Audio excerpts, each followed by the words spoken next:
Fundamental analysis में दो basic approach बहुत फेमस है।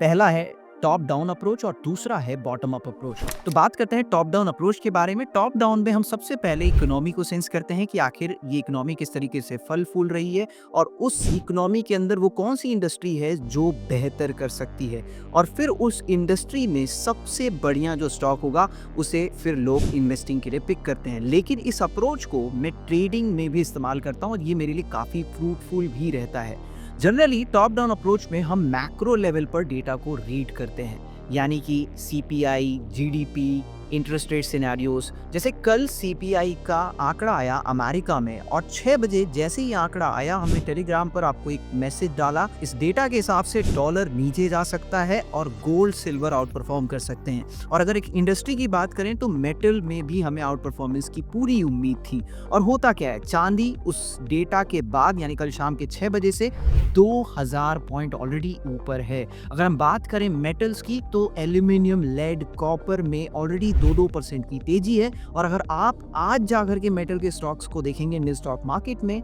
तो मेटल इंडेक्स भी 1.3% की तेजी में था। तो आज ये पहले से डिसाइडेड था कि अगर मैं किसी स्टॉक में रिकमेंडेशन दूंगा या ट्रेडिंग करूंगा तो वो मेटल सेक्टर से ही होंगे, और हमने किया भी वही और हमने हमारे टारगेट्स भी अचीव किए। तो टॉप डाउन अप्रोच से आपको लॉन्ग टर्म के लिए स्टॉक पिकिंग तो आती ही है, लेकिन आप मिड टू शॉर्ट टर्म के लिए भी स्टॉक पिकिंग करना सीख सकते हैं। अगले वीडियो में बात करेंगे बॉटम अप अप्रोच के बारे में। अगर आप चाहते हैं कि मैं सेकंड वीडियो भी बनाऊं तो कमेंट में जरूर लिखिएगा yes and I will post the second video. और इसी तरीके के कंटेंट के लिए do not forget to follow stock वानी।